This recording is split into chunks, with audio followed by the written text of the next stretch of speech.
नमस्कार विद्यार्थी मित्रांनो. आज आपण पाहणार आहोत इतिहास विषय आणि इतिहास विषयामध्ये सगळ्यात महत्त्वाचा विषय म्हणजे 1857चा स्वातंत्र्य लढा. तर आपल्या पूर्ण एक्झामसाठी इतिहासातील 1857चा उठाव हा सगळ्यात बेसिक मुद्दा आहे आणि त्याचा अभ्यास आपण महाराष्ट्र स्टेट बोर्डच्या इयत्ता 8वीच्या इतिहासातील पुस्तकातून करत आहोत. तर विद्यार्थी मित्रांनो, मी आत्तापर्यंत जेवढे काही PYQ पाहिले आहेत, जे की आपल्या भारताच्या इतिहासावर विचारले गेलेले आहेत, तर बरेचसे प्रश्न हे 8वीच्या इतिहासातील पुस्तकातून विचारलेले आहेत. त्यामुळे मला आणि याची भाषा पण समजण्यासाठी अगदी सोपी आहे आणि खूप छोटे छोटे मुद्दे दिले आहेत जे की आपल्या सहज लक्षात राहतात. त्यामुळे मी या पुस्तकातूनच शिकवणार आहे. तर आपण सुरुवात करूया. 1857चा उठाव. तर विद्यार्थी मित्रांनो, 1857 साली इंग्रज सत्तेला हादरून टाकणारा एक मोठा लढा आपल्या भारतामध्ये झाला. तर या लढ्याविषयी एक पुस्तक आहे स्वातंत्र्यवीर सावरकरांचे 1857चे स्वातंत्र्य समर. तर या पुस्तकामध्ये सावरकरांनी 1857च्या लढ्याविषयी खूप छान माहिती दिलेली आहे आणि त्यामध्ये त्या पुस्तकामुळे आपल्या भारतीयांना किंवा क्रांतिकारकांना ब्रिटिशांविरुद्ध लढण्याची एक प्रेरणा मिळाली. तर 1857चा स्वातंत्र्य लढा हा काही अचानक झालेला लढा नव्हता. तर यामागे खूप सारी कारणे होती. तर आपण एक एक करून सगळे मुद्दे कव्हर करूयात. तर आपल्या 1857 पूर्वीचे लढे. तर आपल्या भारतात ज्या ज्या भागात इंग्रजांची सत्ता स्थापन झाली तेथील लोकांना इंग्रज म्हणजे वेगवेगळ्या प्रकारे आपल्या भारतीयांचे शोषण करत असत. शेतकरी व सामान्य जनता यांना ते शेतकऱ्यांसाठी कर वसूल, महसूल अशा वेगवेगळ्या पद्धतीने लोकांना करासाठी किंवा अमानुषपणे त्रास देत असत. तर त्यामुळे ना आपल्या भारतीयांमध्ये इंग्रजांबद्दल द्वेष, परत राग असा वाढतच चाललेला होता. त्यामुळे 1857 पूर्वी कंपनीच्या सत्तेमुळे आपले सर्व स्तरातून शोषण होत होते आणि याचीच जाणीव आपल्या भारतीयांच्या मनात निर्माण होऊ लागली होती. तर शेतकरी व सामान्य जनता कंपनी सरकारच्या काळात कंगाल झाले होते. त्यानंतर भारतामध्ये होणारे मोठे मोठे दुष्काळ, 1770 मध्ये बंगाल प्रांतात झालेला मोठा दुष्काळ, तसेच इंग्रजी राज्यकर्त्यांचे जनतेशी असलेले संवेदनशून्य असे वातावरण, तसेच सन 1763 ते 1857 या काळात बंगालमध्ये संन्याशांनी तसेच फकीरांच्या नेतृत्वाखाली शेतकऱ्यांनी अनेक लढे दिले. तसेच गुजरात प्रांतात, तसेच राजस्थान, महाराष्ट्र, दक्षिण भारत अशा ठिकाणीही शेतकऱ्यांनी बरेचसे लढे दिले. तर आपण पाहूया, या ठिकाणी आपण पाहूया पाईकांचा उठाव. तर हे पाईक लोक कोण होते? तर हे पाईक लोक म्हणजे ओडिशात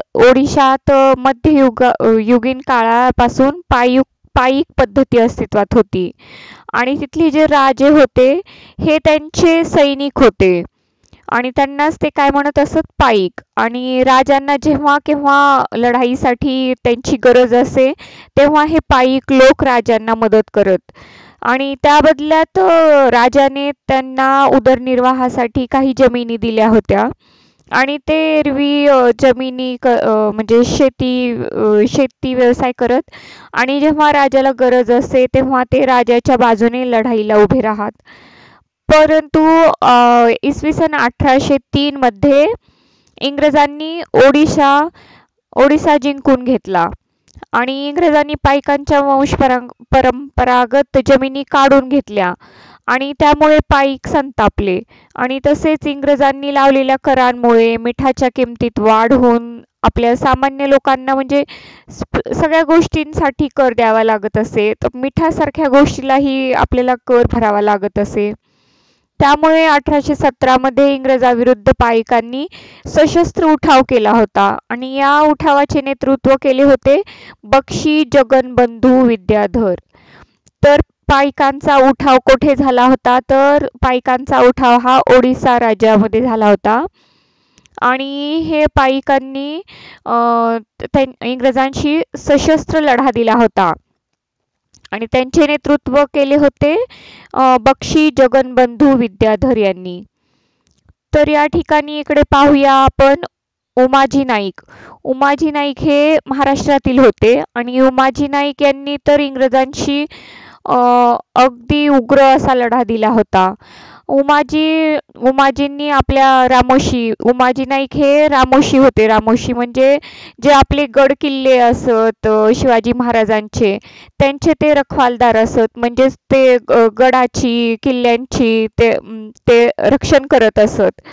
तर त्या रामोशी व स्थानिक युवकांनी संघटित होऊन इंग्रजांविरुद्ध बंड केले आणि त्यांनी एक जाहीरनामा काढून इंग्रजांविरुद्ध लढा देण्याचे व इंग्रजी सत्ता झुगारून देण्याचे आवाहन केले.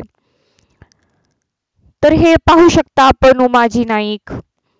तर त्यांनी पुणे, सातारा, अहमदनगर, सोलापूर, नाशिक, भोर इत्यादी भागामध्ये त्यांचा दरारा निर्माण केला होता आणि 1832 मध्ये इंग्रजांनी फितुरीने त्यांना अटक केली आणि त्यांना पुणे येथे फाशी देण्यात आली. तर विद्यार्थी मित्रांनो, उमाजी नाईक हे एक खूप महत्त्वाचे व्यक्तिमत्व होते ज्यांनी की इंग्रजांना खूप त्रास दिला होता. म्हणजे त्यांना ते सगळ्या पद्धतीने त्यांनी परेशान केलं होतं. म्हणजे त्यांना पकडण्यासाठी सरकारने खूप मोठ्या मोठ्या किमतीचे बक्षीस ठेवले होते. असे जाहीरनामे काढले होते की यांना पकडून दिलात तर तुम्हाला 25,000 रुपये बक्षीस, तसंच 50 एकर जमीन, असे मोठे मोठे जाहीरनामे काढले होते उमाजी नाईकांना पकडण्यासाठी. तसेच आपल्या भारतामध्ये आदिवासी व वन्य जमातीही इंग्रज सत्तेला आव्हान दिले. म्हणजेच आदिवासींना तसंच वन्य जमातींना पण जंगलातील वस्तू त्यावरही त्यांना कर द्यावे लागत असे, जंगलातील संपत्तीवरही. आणि त्यांचे उदरनिर्वाह तर फक्त जंगलातील वनस्पतींवर, प्राण्यांवर अवलंबून असे. तर ब्रिटिशांनी कायद्याने त्यांच्या हक्कावर गदा आणली होती. परिणामी काय झाले तर बिहार, छोटा नागपूर, नागपूर परिसरातील कोलाम, ओडिशातील गोंड म्हणजे हे आदिवासी जमाती आहेत. बिहार, छोटा नागपूर परिसरातील ही कोलम ही आदिवासी जमात, ओडिशातील गोंड ही जमात, बिहारमध्ये संथाळ यांनी ब्रिटिशांच्या विरोधात लढे दिले. तर महाराष्ट्रातील भिल्ल, कोळी, रामोशी यांनी इंग्रजाविरुद्ध लढे दिले. तर कोल्हापूर परिसरात गडकऱ्यांनी, तर कोकणात फोंड सावंतांनी इंग्रजी सत्तेला आव्हान दिले. तर विद्यार्थी मित्रांनो, यातले बरेचसे प्रश्न ना आपल्याला विचारलेले आहेत ते आदिवासी जमातींवरती. बिहार आणि छोटा नागपूर परिसरातील कोणती आदिवासी जमात आहे? कोलाम. तर ओडिशातील गोंड, बिहारमध्ये संथाळ आणि महाराष्ट्रातील भिल्ल, कोळी आणि रामोशी. तर कोल्हापूर परिसरात कोण राहतात? तर गडकरी. आणि कोकणात फोंड सावंतांनी इंग्रजी सत्तेला आव्हान दिले. तर 1857 सालापूर्वीच्या देशाच्या निरनिराळ्या भागात काही जमीनदार आणि राजे-रजवाड्यांनीही लढे दिले. तर ईस्ट इंडिया कंपनी फौजेत अनेक भारतीय सैनिक होते. कारण त्यावेळी दुष्काळ, शेती त्यातून पुरेसे भरणपोषण होत नसे. त्यामुळे अनेक भारतीय ईस्ट इंडिया कंपनीच्या फौजांमध्ये काम करत. तर कंपनीकडून त्यांना दुजा भावाची वागणूक दिली जात असे. त्यांचे वेतन व भत्ते इंग्रजी सैनिकांच्या तुलनेत अत्यंत अल्प होते. तसेच फौजेतील अनेक भारतीयांनी पण उठाव केले. 1806 साली वेल्लोर येथे आणि 1824 साली बराकपूर येथे सैनिकांनी उठाव केले. परंतु हे सर्व लढे त्या परिसरात झाले आणि ते स्थानिक स्वरूपाचे असल्याने इंग्रजांनी ते मोडून काढले आणि लोकांचा असंतोष दडपला गेला, पण तो नाहीसा झाला नाही. हा वणवा 1857च्या स्वातंत्र्य लढ्यात भडकला आणि ब्रिटिश कंपनी सत्तेविरुद्ध अनेक ठिकाणी लढे उभे राहिले. दारूच्या कोठारावर ठिणगी पडावी आणि त्याचा मोठा स्फोट व्हावा अशी अवस्था झाली. भारतातील विविध वर्गांमध्ये साठलेला असंतोष या लढ्याच्या रूपाने बाहेर पडला आणि त्याचा उद्रेक अभूतपूर्व अशा सशस्त्र लढ्याने झाला. तर विद्यार्थी मित्रांनो, अशा पद्धतीने 1857च्या लढ्याला सुरुवात झाली. त्यामागची कारणे आपण पाहिली. तर आता आपण पाहूया 1857च्या लढ्याची प्रमुख कारणे कोणती होती. तर इंग्रज पूर्व काळात ही आपल्या भारतामध्ये अनेक राजवटी होत्या. म्हणजे आपल्या भारतावर कोणी ना कोणी आपल्या भारतीयांवर राज्य केलेलेच आहे. परंतु त्यांनी आपल्या गावगाडा पद्धतीमध्ये काही असे बदल नव्हते केले. ते त्यांचा राज्यकारभार करत, म्हणजे गावगाड्याचे बदलत असलेले स्वरूप पाहून जनतेच्या मनामध्ये अस्थिरता व असुरक्षिततेची भावना निर्माण होत होती इंग्रजांमुळे. तर आपण प्रथम पाहूया आर्थिक कारणे. तर आर्थिक कारण, इंग्रजांनी आर्थिक उत्पन्न वाढवण्यासाठी नवीन महसूल पद्धत अंमलात आणली आणि शेतकऱ्यांकडून जबरदस्तीने महसुलीची वसुली केली. पर्यायाने शेती व्यवस्था कोलमडून पडली. इंग्लंडच्या बाजारपेठेत, म्हणजे तिकडे औद्योगिक क्रांती झाली होती इंग्लंडला, तर बाजारपेठेतील माल भारतात खपून आर्थिक लाभ घेण्याचे ब्रिटिशांचे धोरण होते आणि त्यांनी येथील उद्योगधंद्यांवर जाचक बसवले. मग भारतात विकसित झालेला हस्तकला, कापड उद्योग दिवाळखोरीत निघाला आणि अनेक भारतीय कारागीर बेकार झाले.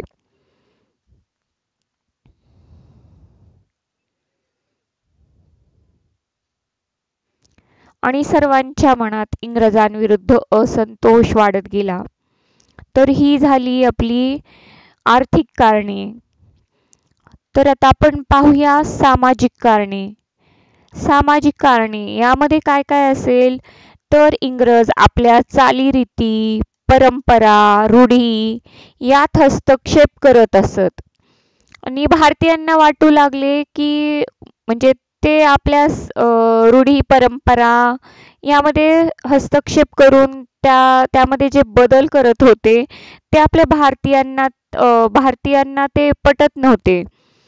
इंग्रजांनी जे चालू केली सतीबंदी प्रथा, विधवा विवाह, हे कायदे जरी सामाजिक दृष्टीने योग्य असले तरी ते आपल्या जीवन पद्धतीमध्ये हस्तक्षेप करत आहेत अशी समजूत भारतीयांनी करून घेतली आणि त्यामुळे असंतुष्ट बनले भारतीय. तर नेक्स्ट पाहूया आपण राजकीय कारणे. तर राजकीय कारणांमध्ये काय येणार, तर राजकीय कारणे 1757 पासून इंग्रजांनी अनेक भारतीय राज्य ताब्यात घेतली होती. पुढे डलहौसीने अनेक संस्थाने विविध कारणांनी खालसा केली. तसेच गैरकारभाराचे निमित्त पुढे करून अयोध्येच्या नवाबाला पदच्युत केले. तसेच सातारा, नागपूर, झाशी ही संस्थाने तेथील राजाच्या दत्तक पुत्रांचा वारसा हक्क नामंजूर करून खालसा केली. डलहौसीच्या या धोरणाने भारतीयांमध्ये अविश्वासाचे वातावरण वाढत गेले. म्हणजे डलहौसी याने अनेक संस्थाने खालसा केली, तर त्यामागची कारणे होती दत्तक पुत्र वारसा हक्क नामंजूर. तसेच त्याने सातारा संस्थान, नागपूर, झाशी ही संस्थाने राजाच्या दत्तक पुत्रांचा वारसा हक्क नामंजूर म्हणून खालसा केली आणि त्याला डलहौसीने अनेक संस्थाने खालसा केली. त्यामुळे ही झाली राजकीय कारणे. आणि पुढे पाहूयात आपण हिंदी सैनिकातील असंतोष. तर हिंदी सैनिकांना इंग्रज अधिकारी तुच्छतेने वागवत. म्हणजेच की इंग्रजी सैनिक आणि भारतीय सैनिक यामध्ये दुजाभाव केला जात असे. सैन्यात सुभेदारापेक्षा वरचे पद भारतीयांना दिले जात नसे. गोऱ्या सैनिकांपेक्षा त्यांचा पगार कमी असे. त्यांना सुरुवातीला दिले जाणारे भत्तेही इंग्रजांनी हळूहळू कमी केले. अशा अनेक कारणामुळे हिंदी सैनिकांमध्ये असंतोष वाढत गेला. त्यानंतर 1857च्या लढ्याचे तात्कालिक कारण म्हणजे ज्या कारणामुळे हा वणवा पेटला तर ते कारण आहे ब्रिटिशांनी 1856 साली हिंदी सैनिकांना लांब पल्ल्याच्या एनफील्ड बंदुका दिल्या आणि या एनफील्ड बंदुकांना जी काडतुसे वापरली जात त्या काडतुसांवरील आवरण हे दाताने तोडावे लागे आणि या आवरणाला गायीची व डुकराची चरबी लावलेली असत. तर आपले हिंदू धर्मीय हे गायीची आणि डुकराची चरबी तोंडाने काढावी लागत असे. त्यामुळे त्यामध्ये राग निर्माण झाला. यामुळे हिंदू व मुस्लिम सैनिक धार्मिक भावना दुखावल्या व सैनिकांमध्ये असंतोष निर्माण झाला.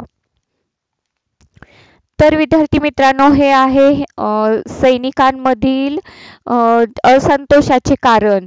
ते म्हणजे एनफील्ड बंदुका आणि त्यावर वापरलेली आवरणे जी की तोंडाने काढावी लागत असे आणि त्या आवरणाला गायीची आणि डुकरांची चरबी. तर हिंदू धर्मासाठी गाय ही खूप पवित्र असते आणि मुस्लिम सैनिकांना डुकरांची चरबी तर हे चालत नसते. त्यामुळे ना हिंदू आणि मुस्लिम या दोन्ही धार्मिक भावना दुखावल्या गेल्या आणि त्यामुळे सैनिकांमध्ये असंतोष निर्माण झाला. तर पुढे पाहूया आपण वणवा पेटला.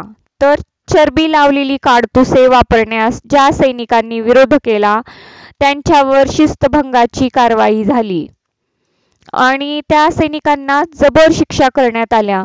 बराकपूरच्या छावणीतील मंगल पांडे बराकपूरच्या छावणीमध्ये जे आपले हिंदू धर्मीय मंगल पांडे होते त्यांनी याविरुद्ध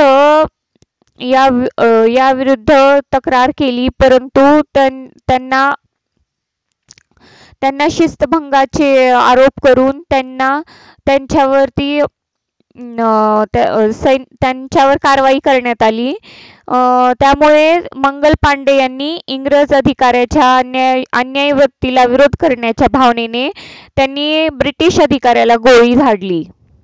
म्हणजे या मंगल पांडेंनी या विरोधात ब्रिटिश अधिकाऱ्यावर गोळी झाडली. मग त्यानंतर मंगल पांडे यांना अटक करून फाशी देण्यात आली आणि ही बातमी वणव्यासारखी सगळीकडे पसरली आणि मेरठ छावणीतील हिंदी सैनिकांची पूर्ण पलटणच बंड करून उठली आणि सैनिक दिल्लीच्या रोखाने निघाले. चलो दिल्ली. तर जेव्हा मंगल पांडेंना फाशी झाली तेव्हा लगेच ही बातमी सगळीकडे पसरली आणि मेरठ छावणीतील सगळ्या हिंदी सैनिकांनी बंड चालू केले आणि ते सगळे दिल्लीकडे निघाले आणि वाटेत हजारो नागरिक त्यांच्यासोबत येऊन मिळाले आणि 12 मे 1857 रोजी सैनिकांनी दिल्लीचा ताबा घेतला आणि तेथील मुघल बादशाह बहादूर शाह यांच्याकडे लढ्याचे नेतृत्व दिले आणि भारताचा सम्राट म्हणून त्यांच्या नावाने त्यांनी द्वाही फिरवण्यात आली. म्हणजेच 12 मे 1857 रोजी सैनिक दिल्लीमध्ये गेले आणि त्यांनी मुघल बादशाह बहादूर शाह याला आपले नेतृत्व दिले, म्हणजेच त्याला भारताचा सम्राट म्हणून घोषित केले. तर पुढे पाहूया आपल्या 1857च्या लढ्याची व्याप्ती. तर 1857च्या लढ्याची व्याप्ती ही दिल्ली ताब्यात येताच सैनिकांचा आत्मविश्वास वाढला. तर जेव्हा हे सैनिक दिल्लीमध्ये आले तेव्हा दिल्ली ताब्यात येताच सैनिकांचा आत्मविश्वास वाढला.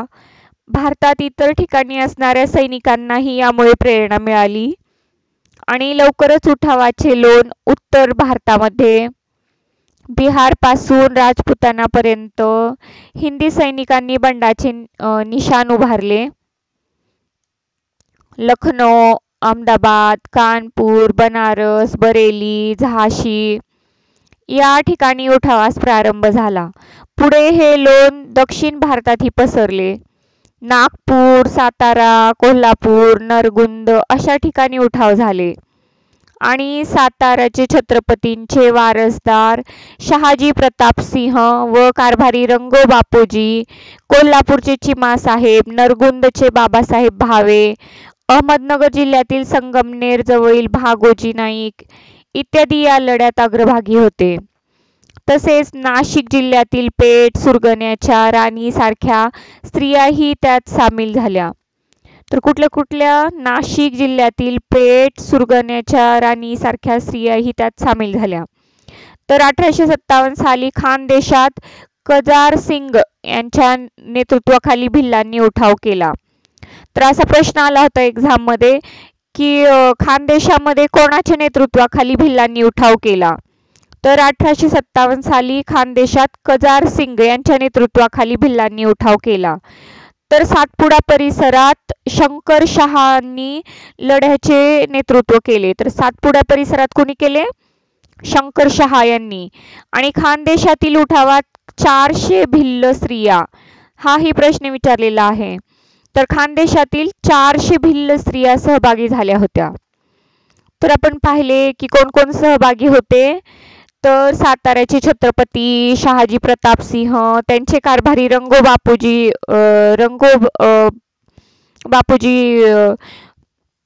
कोल्हापूरचे चिमासाहेब, नरगुंदचे बाबासाहेब भावे, नगर जिल्ह्यातील संगमनेर जवळील भागोजी नाईक, तसेच सुरगण्याच्या राणी, भिल्ल या सगळ्यांच्या नेतृत्वाखाली उठाव हा वाढत गेला. त्यानंतर लढ्याचे नेतृत्व. तर 18व्या शतकात मुघल साम्राज्य दुबळे झाल्यानंतर नादिर शहा, अब्दाली यासारख्या परकीयांनी हिंदुस्थानवर आक्रमण करायला सुरुवात केली. परंतु मुघल साम्राज्य त्यांना प्रतिकार करू शकत नाही हे लक्षात आल्यावर मराठ्यांनी परकीय आक्रमणापासून हिंदुस्थानच्या रक्षणाची जबाबदारी आपल्या शिरावर घेतली. त्याच भूमिकेतून मराठे अब्दाली विरुद्ध पानिपतात लढले. मराठे हे अब्दाली विरुद्ध पानिपतामध्ये लढले. तर 1857च्या स्वातंत्र्य लढ्यात मुघल साम्राज्याचा वारसदार बहादूर शहा इंग्रजाविरुद्ध लढण्यास असमर्थ आहे हे लक्षात आल्यानंतर बहादूर शहाचे नेतृत्व नानासाहेब पेशवे, झाशीची राणी लक्ष्मीबाई, तात्या टोपे यांनी 1857च्या स्वातंत्र्य लढ्याची सूत्रे आपल्या हातात घेतली. तर जेव्हा बहादूर शहा हा असमर्थ आहे असे लक्षात आले तेव्हा आपल्या महाराष्ट्रातील नानासाहेब पेशवे, झाशीची राणी लक्ष्मीबाई आणि तात्या टोपे यांनी 1857च्या उठावाची सूत्रे आपल्या हातात घेतली. आणि याचाच परिणाम या स्वातंत्र्य लढ्यात हिंदू मुस्लिम बांधवांचे ऐक्य दिसून आले. तर यामध्ये मौलवी अहमद उल्ला, कुंवर सिंह, मुघल सेनापती बख्त खान म्हणजे हा बहादूर शहाचा सेनापती होता, ज्याने की दिल्लीमध्ये इंग्रजांशी म्हणजे खूप चांगल्या पद्धतीने लढा दिला होता.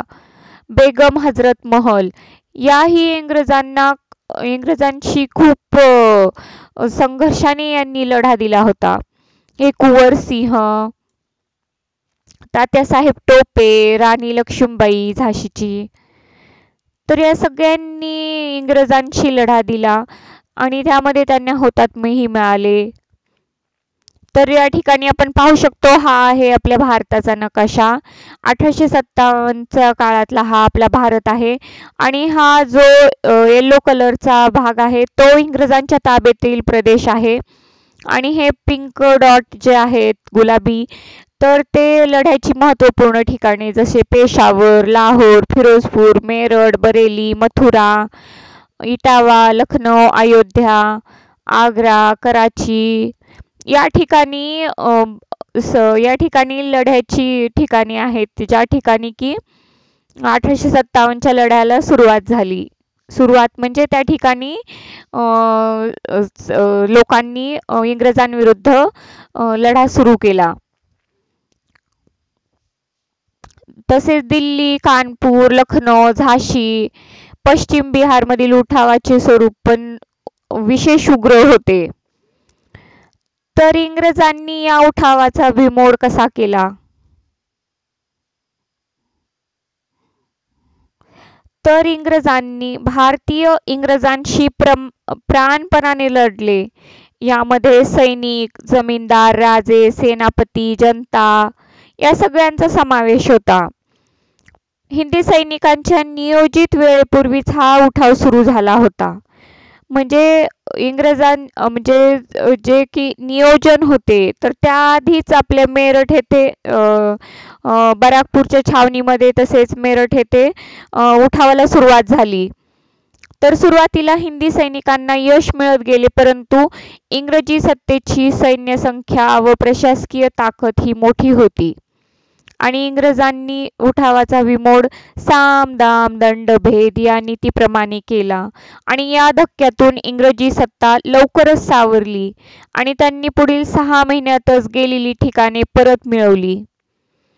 राणी लक्ष्मीबाई, कुंवरसिंह, अहमदुल्ला हे धारातीर्थी पडले आणि बहादूर शहा यांना रंगून येथे कारावासात ठेवण्यात आले. नानासाहेब व बेगम हजरत महल यांनी नेपाळमध्ये आश्रय घेतला. तर तात्या टोपे हे 10 महिने इंग्रजांशी लढत राहिले, पण फितुरीमुळे ते सापडले व त्यांना फासावर जावे लागले. अशा रीतीने 1858च्या अखेरीपर्यंत इंग्रजांनी हा लढा कठोरपणे दडपून टाकला. तर विद्यार्थी मित्रांनो, आपला 1857चा उठाव हा पूर्वनियोजित तारखेच्या आधी सुरू झाला. त्यामुळे भारतीय एकजुटीने सगळीकडे एकाच वेळी उठाव सुरू नाही झाला. त्यामुळे आणि इंग्रजी सत्ता त्यांच्याकडे असलेले अधिकचे सैन्य तसेच त्यांच्याकडे असलेली प्रशासकीय ताकद यामुळे आपण त्यांच्या पुढे नाही टिकू शकलो. तर इंग्रजांनी हा उठावाचा बिमोड अगदी साम दाम दंड भेद या सगळ्या नीतीने केला आणि त्यामुळे इंग्रजांनी हा लढा कठोरपणे दडपून टाकला आणि याच लढ्यामध्ये आपल्या राणी लक्ष्मीबाई, कुंवरसिंह, अहमदुल्ला हे या लढाईमध्ये धारातीर्थी पडले आणि बहादूर शाह यांना रंगून येथे कारावासात ठेवण्यात आले आणि तेथेच त्यांचा मृत्यूही झाला. म्हणजेच त्यांना इंग्रजांनी मारून टाकले आणि नानासाहेब पेशवे आणि बेगम हजरत महल यांनी नेपाळमध्ये आश्रय घेतला. तर तात्या टोपे हे 10 महिने इंग्रजांशी लढत राहिले, पण तेही फितुरीमुळे सापडले आणि त्यांनाही इंग्रजांनी फाशी दिली. तर अशा पद्धतीने सगळ्यांनी इंग्रजांशी लढा दिला, परंतु इंग्रजांनी तो दडपून टाकला. हे आहेत बहादूर शाह.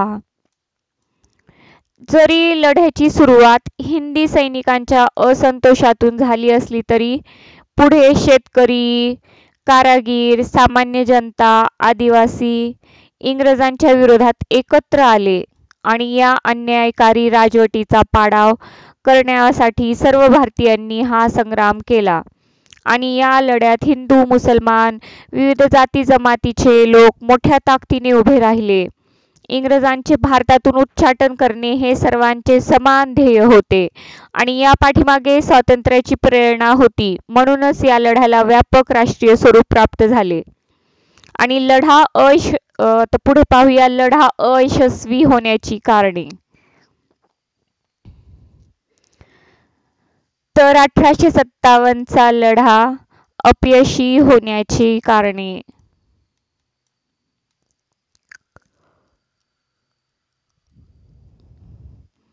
लढ्याचा प्रसार हा भारतभर झाला नाही. हा लढा संपूर्ण भारतात एकाच वेळी झाला नाही. उत्तर भारतात लढ्याची तीव्रता अधिक होती, तर उत्तरेकडील राजपुताना, पंजाब, बंगालचा काही भाग, ईशान्य भारत हे प्रदेश लढ्यापासून अलिप्त राहिले. तर मेन कारण होते की लढ्याचा प्रसार आपल्या भारतभर झाला नाही. त्यानंतर आहे सर्वमान्य नेत्याचा अभाव. म्हणजे लढ्यात भारतीय पातळीवर इंग्रजाच्या विरोधात सर्वमान्य नेतृत्व निर्माण होऊ शकले नाही. त्यामुळे इंग्रज विरोधात एक संधपणा आला नाही. म्हणजे एक प्रॉपर नेतृत्व या लढ्याला मिळाले नाही. तसेच राजे रजवाड्यांच्या पाठिंब्यांचा अभाव. इंग्रजी सत्तेचा त्रास जसा जनतेला होता तो तसा संस्थानिकांनाही होत होता आणि त्यांपैकी काही सोडले तर इतर इंग्रजांशी एकनिष्ठ राहिले. तर लष्करी डावपेचांचा अभाव. भारतीय सैनिकांकडे शौर्य होते परंतु योग्य वेळी योग्य डावपेच त्यांना आखता आले नाहीत आणि दिल्ली जिंकल्यानंतर ती टिकवता आली नाही. तसेच उठावकऱ्यांजवळ पुरेशी शस्त्रास्त्रे नव्हती.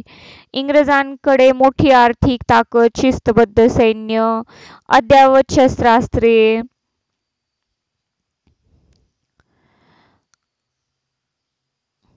अनुभवी सेनानी होते. दळणवळणाचा ताबा त्यांच्याच हातात असल्यामुळे त्यांच्या हालचाली जलद होत. यामुळे भारतीय सैनिकांचा त्यांच्या पुढे निभाव लागला नाही आणि लढाया या केवळ शौर्यावर नाही तर लष्करी डावपेचांनीही जिंकाव्या लागतात.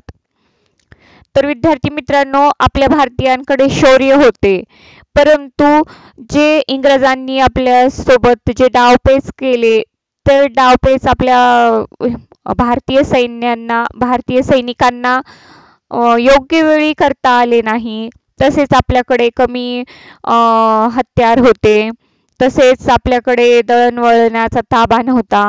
त्यामुळे सैनिक त्यांच्या पुढे त्यांचा निभाव लागला नाही. तर आंतरराष्ट्रीय परिस्थिती इंग्रजांना अनुकूल.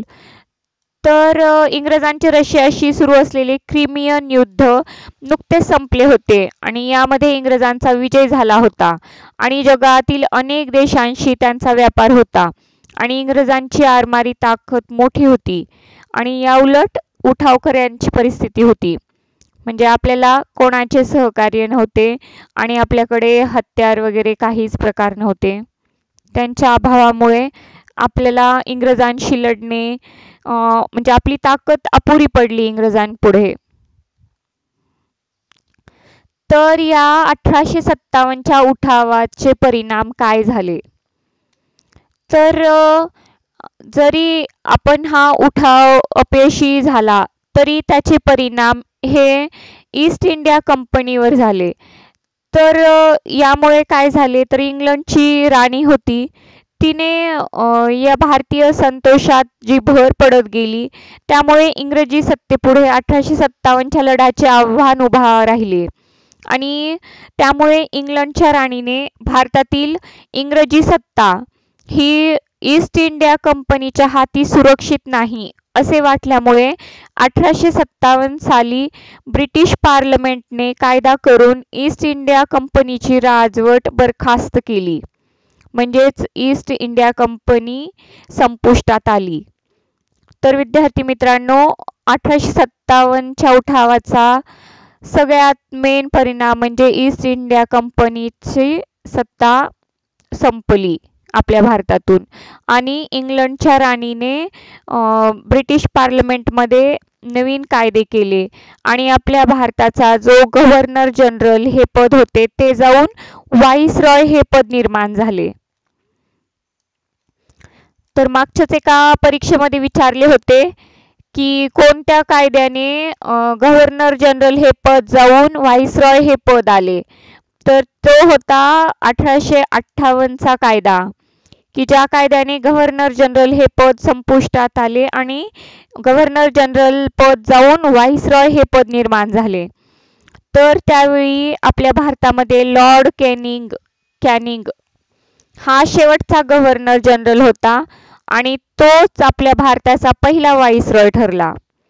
तर कोण होता आपल्या भारताचा पहिला व्हाईसरॉय? तर तो होता लॉर्ड कॅनिंग. आणि आपल्या भारताचा शेवटचा गव्हर्नर जनरल कोण होता? तर तोही होता लॉर्ड कॅनिंग. तसेच भारताविषयी कारभार करण्यासाठी भारत मंत्री हे पद इंग्लंडच्या शासनामध्ये निर्माण करण्यात आले. तर इंग्लंडच्या पार्लमेंटमध्ये आपला भारत मंत्री असणार. तर भारताविषयी कारभार करण्यासाठी एक भारत मंत्री पद इंग्लंडच्या पार्लमेंटमध्ये असणार अशी तरतूद करण्यात आली. आणि गव्हर्नर जनरल हे पद जाऊन व्हाईसरॉय हे पद निर्माण करण्यात आले. तर राणीचा जाहीरनामा. तर इंग्लंडची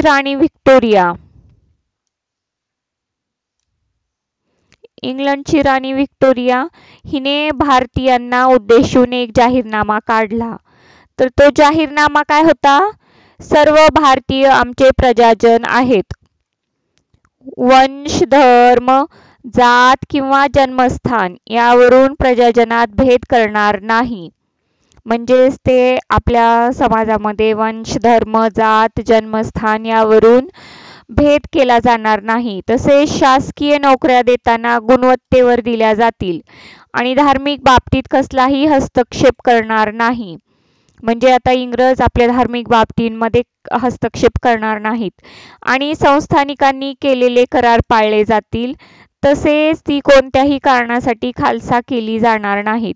म्हणजे जी डलहौसीने संस्थाने खालसा केली होती, तर आता ती कोणत्याच कारणासाठी खालसा केली जाणार नाहीत अशी ग्वाही या जाहीरनाम्यात देण्यात आली. तर इंग्लंडच्या राणीचा हा जाहीरनामा आहे. तर पुढे भारतीय लष्करांची पुनर्रचना करण्यात आली. तर भारतीय लष्करांच्या पुनर्रचनेमध्ये इंग्रजी सैन्याचे प्रमाण वाढवण्यात आले आणि महत्त्वाच्या ठिकाणी इंग्रजी अधिकाऱ्यांच्या नेमणुका करण्यात आल्या. तसेच मेन म्हणजे तोफखाना हा पूर्णपणे इंग्रजी अधिकाऱ्यांच्या ताब्यात ठेवण्यात आला आणि लष्करी तुकड्यांची जातवार विभागणी केली.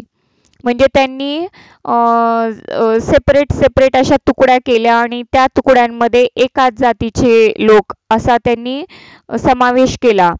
आणि भारतीय सैनिक एकत्र येऊन इंग्रजी सत्तेच्या विरोधात उठाव करणार नाहीत अशी काळजी घेण्यात आली.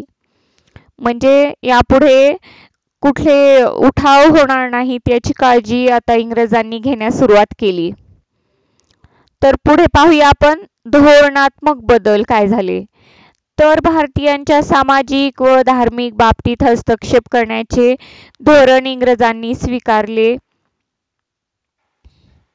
म्हणजेच न करण्याचे धोरण स्वीकारले. म्हणजे यापुढे भारतीयांच्या सामाजिक आणि धार्मिक बाबतीत हस्तक्षेप इंग्रज करणार नाहीत. तसेच भारतीय समाज सामाजिक दृष्टीने एकसंध होणार नाही अशी काळजी घ्यायला सुरुवात केली. म्हणजेच भारतीयांमध्ये जात, धर्म, वंश, प्रदेश यावरून नेहमी संघर्ष निर्माण होतील. एकमेकांविषयी भारतीयांची मने कलुषित होतील हे धोरण राबवले जाऊ लागले. म्हणजेच फोडा आणि राज्य करा हेच इंग्रजी राज्याचे सूत्र राहिले. म्हणजे त्यांनी की भारतीय नेहमी जाती धर्मांवरून त्यांच्यात वाद निर्माण करत राहिले भारतीयांमध्ये. इंग्रज फोडा व राज्य करा हे सूत्र त्यांनी आपल्या भारतीयांसाठी वापरले. तर 1857च्या स्वातंत्र्य लढ्यामुळे इंग्रजी राज्यसत्तेला संघटित विरोध केला पाहिजे असे भारतीयांना वाटू लागले आणि 1857चा स्वातंत्र्य लढा हा भारताच्या स्वातंत्र्य चळवळीचे प्रेरणास्थान ठरला. तर आय होप विद्यार्थी मित्रांनो तुम्हाला मी ज्या गोष्टी एक्सप्लेन केल्या त्या समजल्या असतील आणि या गोष्टींचा तुम्हाला नक्कीच फायदा होईल. तर आज आपण या ठिकाणी थांबूयात. धन्यवाद.